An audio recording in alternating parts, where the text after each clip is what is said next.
Welcome to another crimeHQ live session with some breaking news today.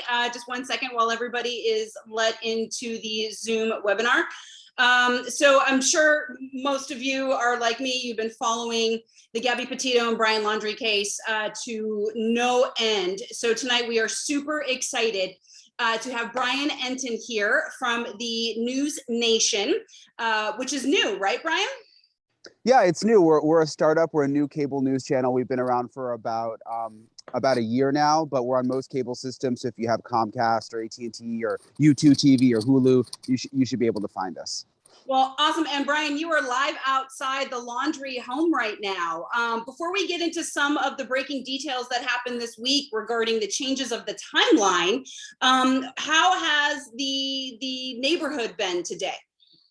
So it's been pretty quiet today compared to other days. The protesters were back out, but they've sort of made like a new agreement with the neighbors that they're not going to use the bullhorns anymore because it was driving the neighbors so crazy. So today it was much quieter than normal. The parents haven't come out of the house at all today. They haven't been out in like 3 or 4 days. I think this is the longest stretch that they've sort of been held up in the house. They had some food deliveries earlier in the week, and I guess they just haven't had to go out. But I'll show you. This is the house here. This is the front door, and you can see, hopefully you guys can see, there's a lot of flowers outside the front door. People have been delivering flowers in Gabby's name with notes here to the family's house, basically trying to send a message to the Laundries. And they're basically just like piling up in front of the door. Has anybody told you what they've written on these notes? No, but I've seen a couple of them up close because there's some along the street too. Most of them say justice for Gabby. A lot of people are writing dirty laundries. A lot of people are saying it's time for you to cooperate with the FBI, sort of that kind of a thing. Well, I think some of the biggest breaking news this week was Brian's sister Cassie coming forward and finally speaking. And she kind of dropped, I think, some bombshells when it came to the timeline of when she saw Brian and when she spoke to him. Can you break down for anybody who's not up to speed on what Cassie has said this week? Can you tell us what she's revealed? Yeah, it was totally shocking. Basically, those protesters I was talking about who are normally here, they went over to Cassie's house and started using the bullhorn there. And she basically came out right on the front lawn and just started talking for about 20 minutes, answering all of their questions, really filling in some of the gaps according to her with the timeline. She said that she saw her brother. Well, there were three main things. First of all, she said she saw her brother on September 1st, that he came to her house in the Mustang with the parents, that she wasn't expecting him to be there, but he was. And that they saw each other then. And she said she didn't think it was suspicious that Gabby wasn't there. She saw him a second time on September 6th when she was at the campsite. You know, there's that big camping trip that the family took. Cassie says she went with her kids on the 6th from 2 to 8 p.m. out to the Fort DeSoto campground, and that she saw Brian again and that they had s'mores. And she was asked, wasn't it strange that Gabby wasn't there? And she basically sort of said, well, we didn't really get into it. I didn't really, know what was going on. She didn't give too many details on that. And then the third thing she said that was new for the timeline officially, we had heard rumors of this, but officially, was she confirmed that Brian took a trip back to Florida in August. He flew out of Salt Lake City without Gabby, flew to Florida, saw his family and did some business here in Florida, and then flew back to Salt Lake City. And the sister said that she did a FaceTime with Gabby during that trip while with her brother. Her brother was here in Florida, and she says that she saw Gabby and spoke to Gabby on FaceTime, which is important because it shows if Cassie, the sister, is being truthful, it shows that that Gabby was alive at that point. I was going to get into that in 1 second, and somebody actually just popped in a really good question. Hopefully you can answer this. What is the sister's status? I know she's married, they have kids, and somebody had wrote, any money to pass along to her brother to survive. I guess any inclining on what their relationship is like, or did she give any inclination of when they saw each other at the campground, what his mood was like at that time? So she said that he seemed pretty normal at the campground. She shared some photos of them at the campground. When we really probed about more specifics, or when the protesters did, she said that there was certain stuff she couldn't share because the FBI told her not to talk about it. But one interesting thing I've noticed is when she first did that ABC interview several weeks ago, she sort of made it seem like she was close to her brother, but now she's saying that they're not close. She said, look, I'm not that close to him. We don't talk that much. So it's kind of unclear, whether they really are close or not, but they've seen each other quite a bit. I mean, according to her timeline. And one thing she did say when asked the question of, do you think your parents had any involvement? I think her answer was, I don't know, which I think is kind of interesting. And they're almost, to me, seems like they're kind of starting to unravel within the Laundrie family unity. And with her saying, by the Laundrie family's attorney saying that felt like she's been thrown under the bus. Are you seeing any sort of breakdown from their end?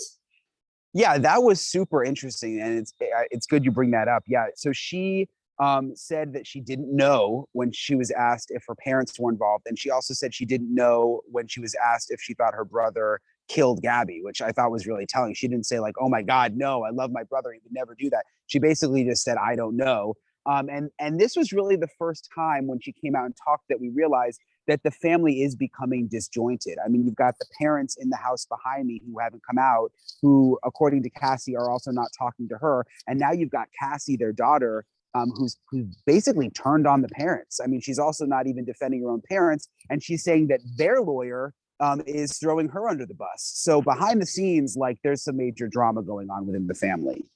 Have there been any visitors to the Laundrie house? Any other relatives or any family friends that may have dropped food by or just come to check on them? I haven't seen anything, but you've been there camped out pretty much day and night. Have you seen anybody coming and going?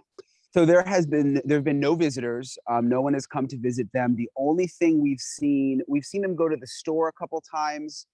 We saw them go to Orlando one time to go meet with their attorney who flew in. But they do get a lot of deliveries. There's been a lot of Amazon deliveries, UPS, FedEx, and they'll receive a lot of those deliveries. So I don't know if that's sort of how they're surviving, if that's how they're getting the things that they need right now, since they basically don't go out.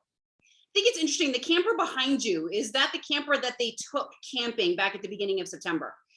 Yeah, this is the camper from the camp trip to Fort DeSoto campground. This is the camper they were in. Basically, they hooked it on to the back of this red pickup truck that you see here. That's the dad's pickup truck. There's actually someone showing up to the house now.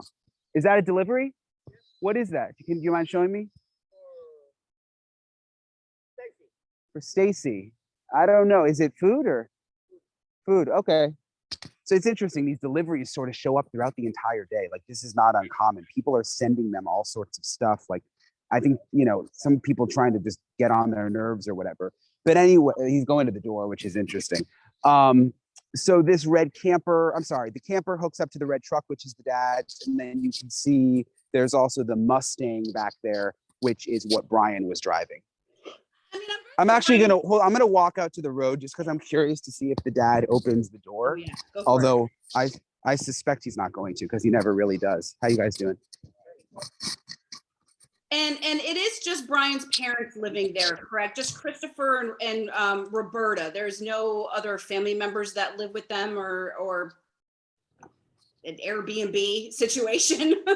Yeah, that's right. It's just the two of them. We learned that the sister, Cassie, this is another thing we learned through Cassie, that she lived out here for about a year before the parents moved in. And Gabby and Brian actually lived with her in this house for quite some time. But now the parents are the ones who live here.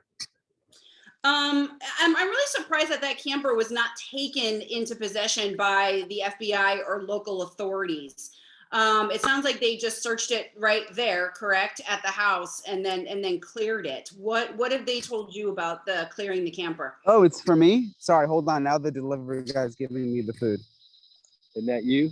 Oh, for Brian and thank you, sir, for Brian, Entin, and Luis, my cameraman. Thank you. Okay, this is another interesting thing. People have been sending us food too, I guess, because of Twitter and stuff. Hold on. One second. Let me give this to Luis. That's my cameraman, Luis. Sorry, I answered your question in 1 second. No, that's great. I'm glad but we're definitely not. We're not encouraging people to send us food, by the way. We're well fed. I've been telling people on Twitter that, because they've sent us coffee and stuff, and it's very nice, but we don't need it. But anyway, oh yeah, you're asking about the camper. So they didn't take the camper, but they have searched the camper. We were out here when the FBI did the search warrant on the house.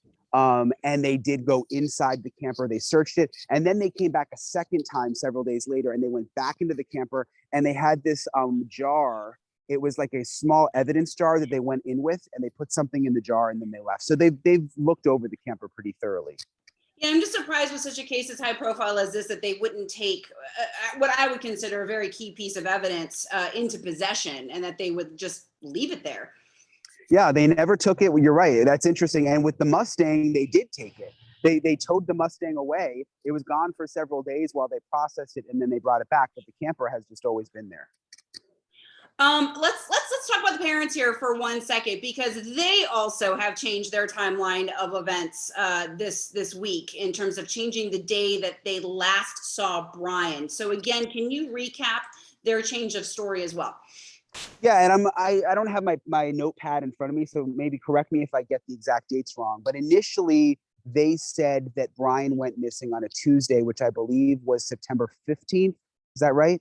Was September 15th a Tuesday? That they originally saw him on the 14th. I'm sorry. Yeah, that Tuesday is that the But it was actually, which was the Tuesday, and then September 13th is the day correct. that they Yeah. claimed. Okay, I've got it now. So yeah, so they originally said Tuesday, September 14th is when he went missing. He went hiking at the Carlton Reserve. Tuesday, September 14th. That was what they've been saying for weeks. So that's the timeline we've been working off of. Then yesterday, the attorney texts me and other reporters that the timeline has now changed. They realized it was actually Monday, the day before, that he went missing, according to the parents. How significant do you think that is, in your personal opinion? I mean, I know when you're losing 24 hours, that's a pretty big chunk of a head start of time wise. The fact that they come out now 3-4 weeks later saying, yeah, no, we were wrong. It was actually a full day. Yeah, I think it's significant. I think it's strange that they were off by a day and that everybody was sort of working off this information they gave, and then it turned out to be wrong. I was talking to a former FBI agent last night who said that she thinks that probably the FBI got some information that showed that their story was wrong and went to them and said, like, look, we've got this picture, we've got this piece of evidence, and that then they had to basically amend what they were originally saying. So, and not to speculate, that would kind of give me the inclination that maybe they are trying to cover up little bits and pieces of the last days of Brian being in Florida.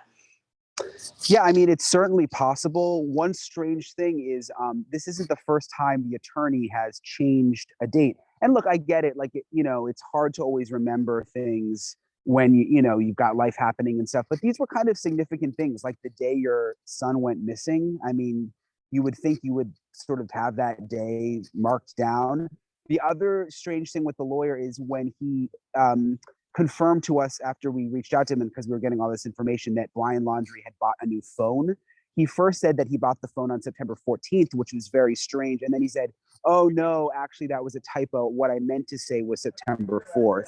So this isn't the first time that they've sort of changed things. Let's talk about their attorney, Bertolino, if we can. What is his reputation there in Florida? What do we know about him? Well, it's interesting because he's not in Florida. I mean, he's a New York attorney, and he's in New York. And apparently, from what I've been told, he goes way back with this family because the family's from New York. So they're sort of like old friends. He's mainly done real estate law. He's not done a ton of criminal. So he's been advising the family from New York. The only time that I know of that he's met with the parents was when he confirmed to us that he met them in Orlando that day.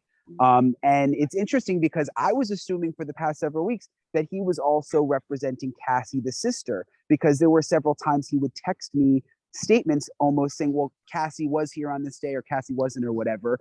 And now to hear from Cassie, like, no, he's throwing me under the bus, like he doesn't represent me. And then the attorney has now confirmed, no, I represent Brian and I represent the parents.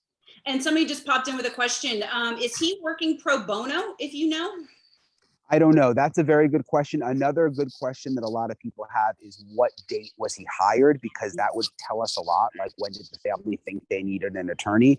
And of course, that's something he won't answer. We've tried. He's very selective with, he's a responsive guy with the media. He'll respond to our texts, but he's obviously selective about what he wants to answer. And everything is through text, which, is interesting. I want to go back to this now huge revelation of the trip that Brian took from Utah back to Florida and dive into that a little bit, because I know when I read that this week, it was like the jaw dropped and went, he what? What do you mean he went to Florida without Gabby? And, what did she do the entire time? Why wasn't she in communication with her family during that time? The storage unit obviously is a big battle of contention, and what he could have possibly have been doing with that storage unit. So what have you heard on your end? So this was again interesting because like on Twitter for probably a good week, so many people have been asking me, what about this trip and what about this storage unit? And I've just sort of stayed away from it because I'm trying to like only report things that we can confirm and corroborate. And I was never able to do it. So when Cassie started spilling the beans on all of these different issues, then she started talking about the trip in the storage unit. I was like, oh my gosh, finally, like we can go there now and we can get some info, because then we could go to the lawyer. But anyway, what we've been able to find out through the lawyer, according to the lawyer, is that Brian did come back for those days in August. And I don't have the exact dates in front of me. And I think it was quite a bit of time though. It was more than a couple of days. And according to the attorney, he came here to clean out a storage unit. They were debating whether they were going to extend their trip, their van trip. And so he came to kind of take care of things here with the storage unit, possibly bring more stuff back. And that Gabby was staying in a hotel during that time. And then Brian flew back and met back up with Gabby. Is there confirmation that Gabby was actually in a hotel at that time? Have law enforcement confirmed that she checked in and was seen on cameras walking into that hotel? So law enforcement have not confirmed it. There's several reporters in Salt Lake City who confirmed that she was at a hotel there.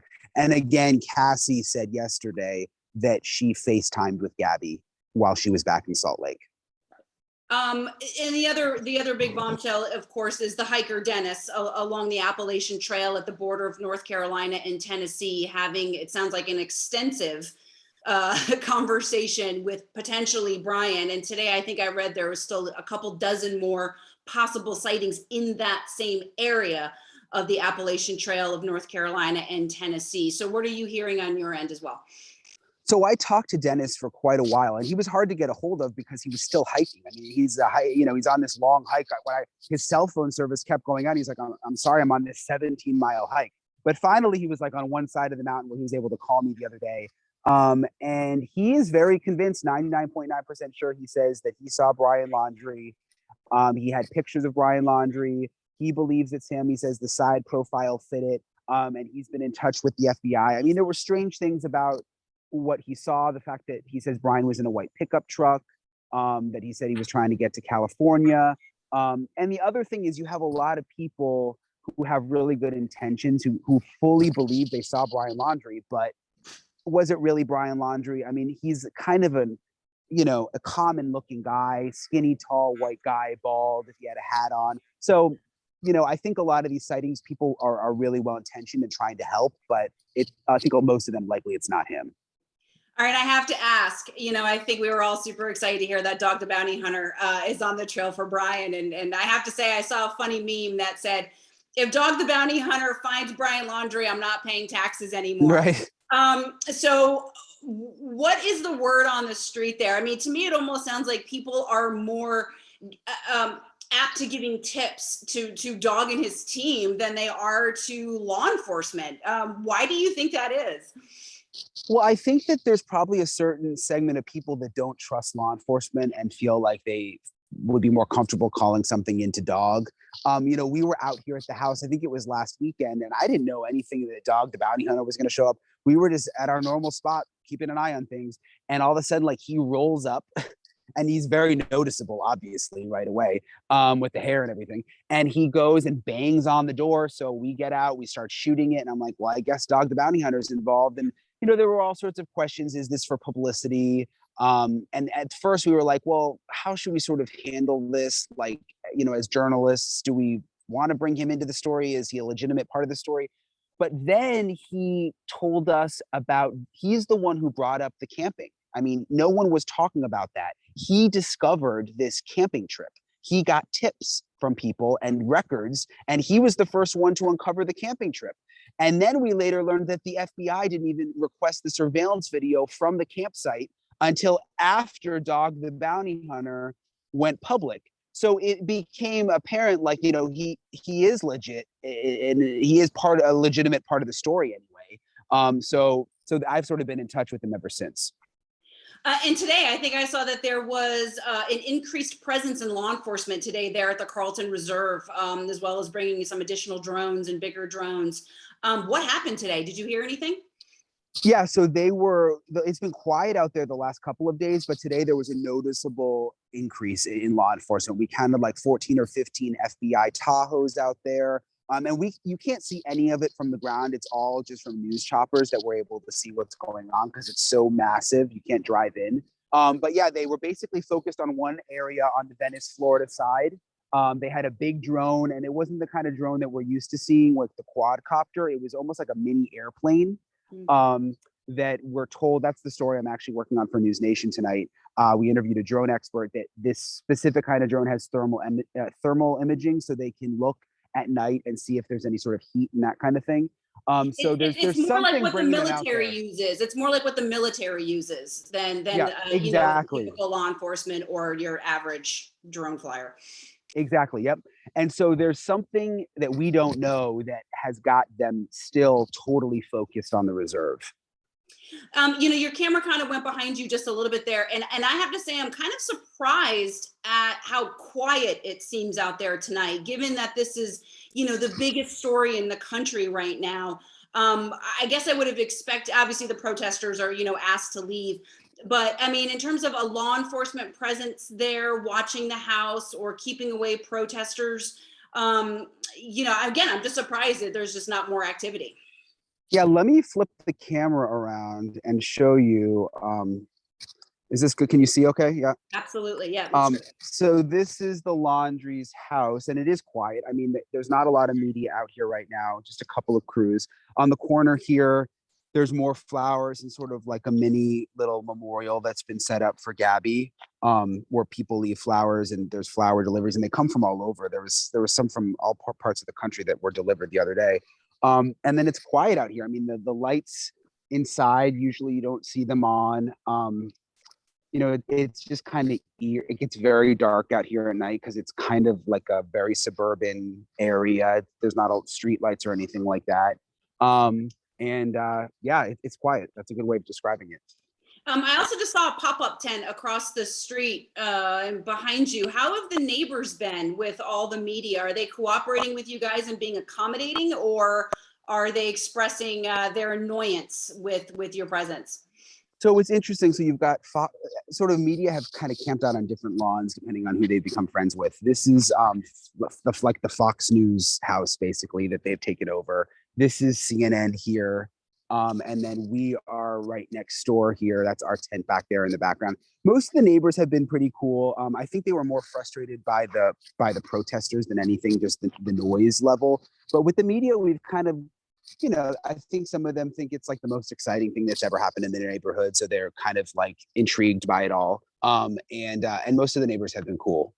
What about the house that is behind the Laundries house? I'm assuming their backyards butt up to each other. I think I saw an aerial of like a pool back there and stuff. Has anybody been in talks with that backside neighbor? Yeah, and I can get you a little bit of a view. I talked to him. I talked to the backside neighbor. It's probably been a couple weeks now since I talked to him. He didn't have a ton to add. He didn't see much. I was back there. I went and talked to him right after Brian Laundrie went missing. So I was interested, like, has anyone run through your yard? Did you see anything out the back? And he didn't really have much to add in that regard, but there are houses back there on the other side. And what are the neighbors saying about the Laundries? In general terms, I'm sure it's always I liked them. They were fine. They always brought something to potluck. Because Right. You're camped out right next door, which I think is pretty unprecedented that you're getting that kind of access. So what are they telling you about how the Laundrie family is in general? They are, they didn't know them that well. I mean, we've talked to pretty much all the neighbors by now. They knew them in like a way of they'd see them come and go, they'd see them mow their lawn, but they didn't, it's not like anyone was friends with them. I mean, the neighbors across the street saw when they were getting ready for that camping trip because, you know, they right out their front window, they saw them getting the camper ready and that kind of thing. But no one has really had anything, none of the neighbors have had much significant to add in terms of anything like strange that they saw. I want to get to a couple of our audience questions, if that's okay with you. So sorry if it's kind of Sure. out of order a little bit. Claire's looking for a little bit of clarification. When you talked about when Cassie lived at the house, was Brian living at the house at the same time? You know, do the parents own the house? We're just trying to get a sense of what that dynamic was like. So we know the parents own the house now because we've looked at the property records.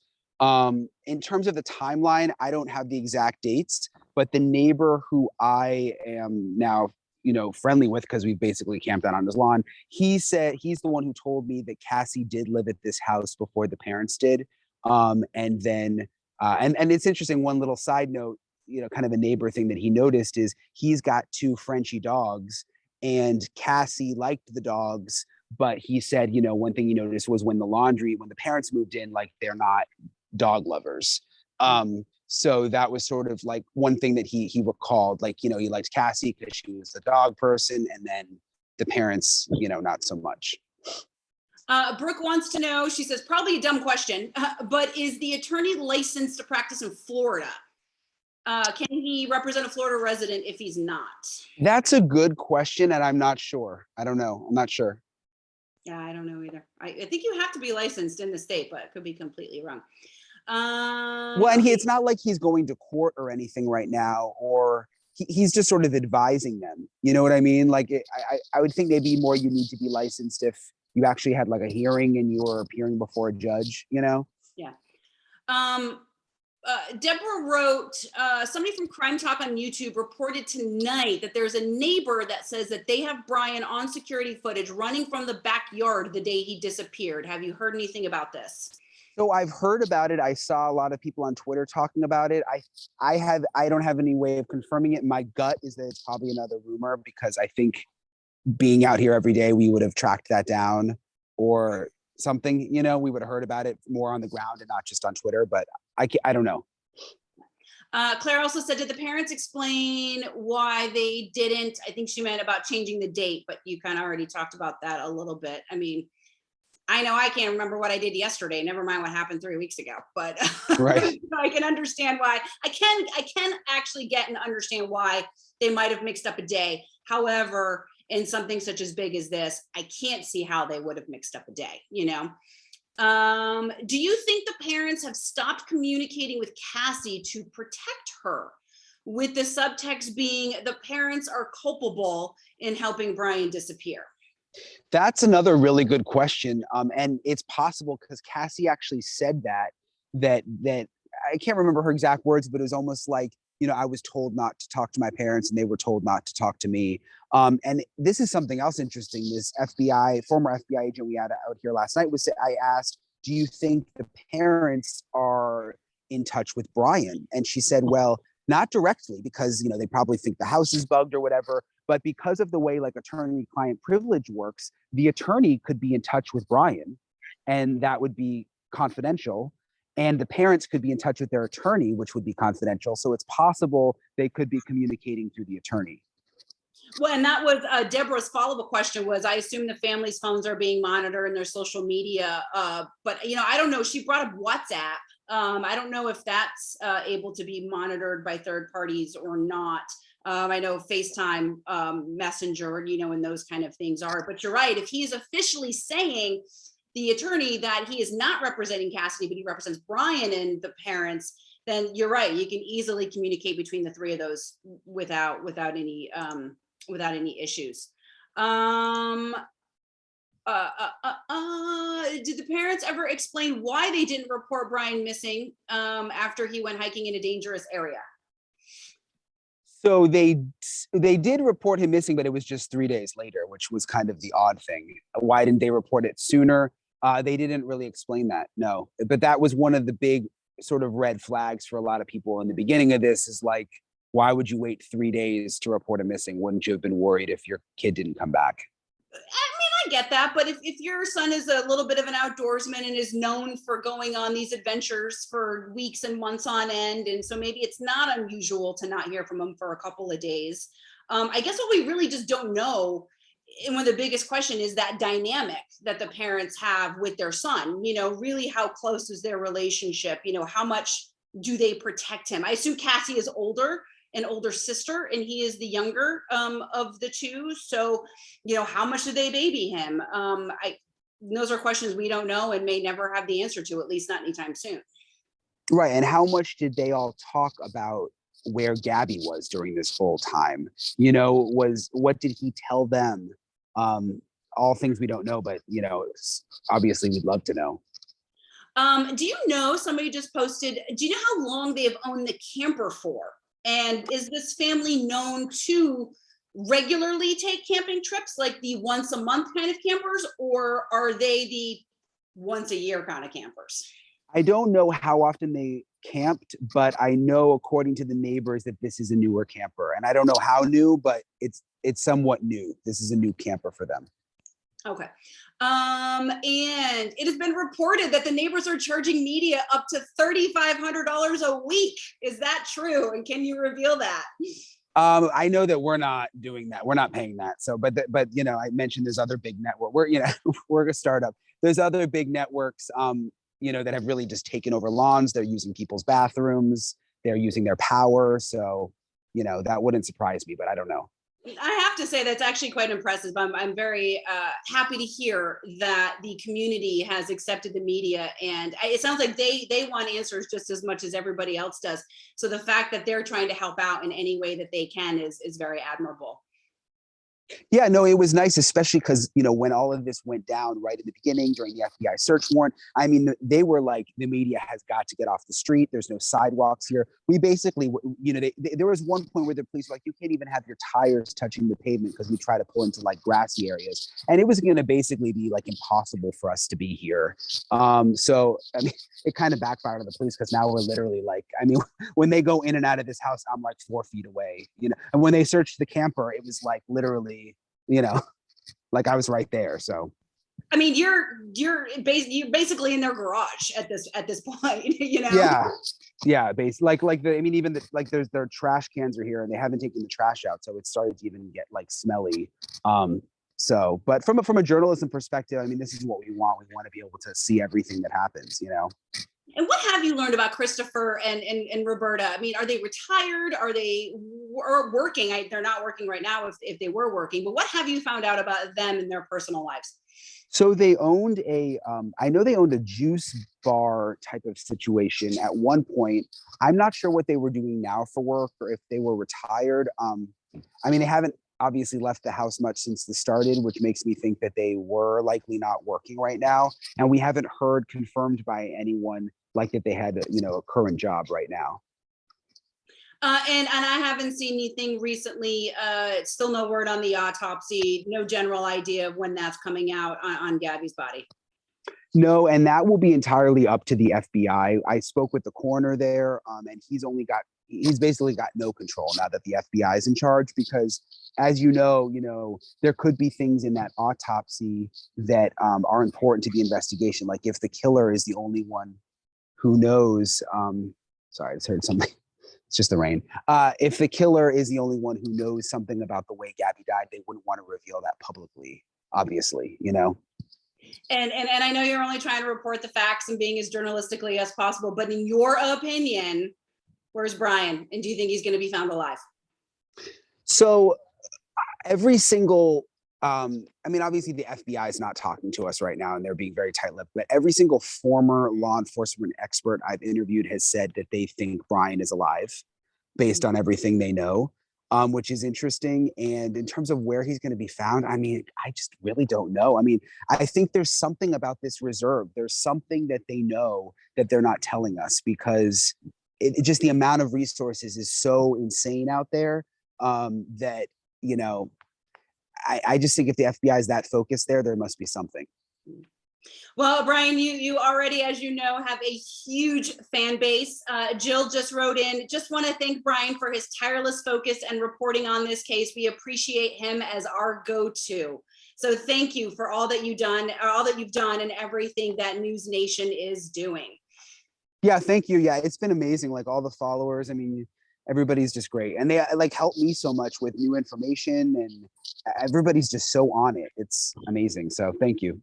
Well, thank you very much, and I'm sure we'll have you back on again here on crimeHQ as more information develops. So Brian, thank you again so much for taking the time to talk to us. I know you've got a hit here in a couple of minutes, so thank you so much for your time. Okay, see you later. Thank you. Thanks, everybody. Have a great night. We'll see you after the crime cruise. Bye.